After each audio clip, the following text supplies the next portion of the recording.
Hi, welcome to another episode of Hot Takes with me, the Silver Fox, and boy oh boy do you have to start thinking down here. I know you lot are very, very intelligent people, but I think even you may struggle to understand the workings of your average SNP mind. Nicola Sturgeon said that if ever a party won 50% of the votes, 50% of the votes plus one vote, that would be the mandate for a second indie ref. I don't like it, but I can see the argument and I can accept possibly that would be the case. However, they realised they weren't going to win 50% of the votes, so they changed it to be, if we're the party that wins the most votes out of any party, that would be the mandate. And as time came on, they realised, hang on a minute, that may not be the mandate, we may not win the most votes. So they changed it to the most seats. And that's the current position, because they think they can win the most seats, and that would give them the mandate for a second indie ref. Now, of course, none of this is true. It wouldn't. It's not. First of all, it's not a referendum. Secondly, you can have the most seats with a small amount of the votes.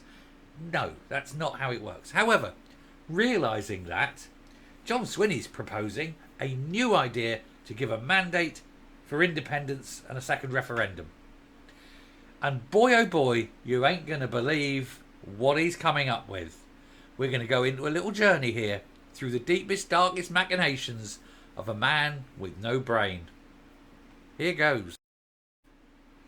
So according to Swinney, the SNP will still have a mandate for independence if the SNP lose to Labour. Tell me how this possibly works. You don't have the most votes, you don't have a majority, you don't have the 50% plus one, you don't have the most votes, you don't have the most seats. How have you still got the mandate? What is going through the tiny, little, deformed, very smooth brain of John Swinney? It is weird, isn't it? And I hate the Herald because I have to move everything across to here. There we go. So First Minister John Swinney said that the SNP would still have a mandate for a second independent referendum if his party loses seats at the general election next month. The SNP leader claimed that a bad result on July the 4th would not invalidate the mandate, he says, that the Scottish Government has for another vote on the issue. But first of all, you don't have a mandate. Secondly, you're not going to get one. Thirdly, this isn't a referendum. And fourthly, you are as mad as a bag of rabbits.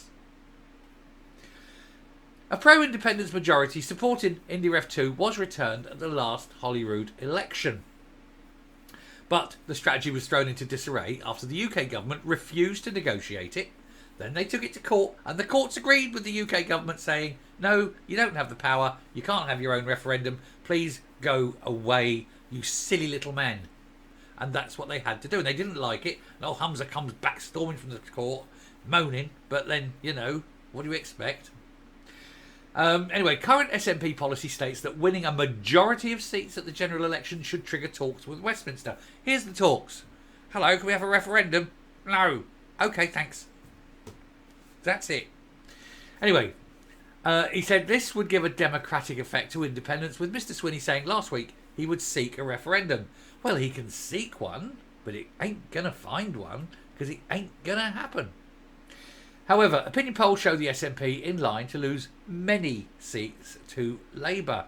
And in an interview with The Record ahead of the SNP manifesto launch, Mr Swinney went further than the majority line, saying his government has a mandate regardless of the result next month. Now, it could be, if the good people of Scotland vote correctly, that they have 0 seats at Westminster. They could be voted out in every constituency. It's possible. It's possible.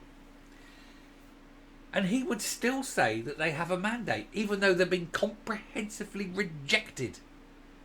He'd say they'd still have that mandate. Because they're lunatics. Because they, first of all, don't understand what democracy is. And secondly, don't understand how maths works.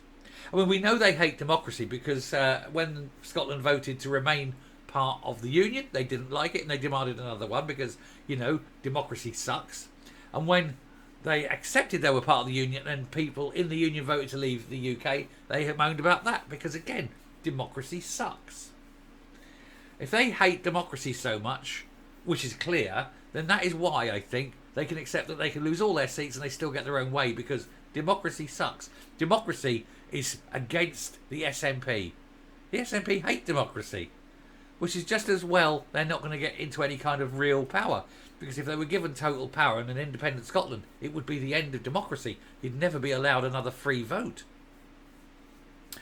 Asked what his number one priority will be if Keir Starmer becomes PM for 6 weeks, he said, "What I want is for the mandate that's been secured in the Scottish Parliament for there to be an independent referendum.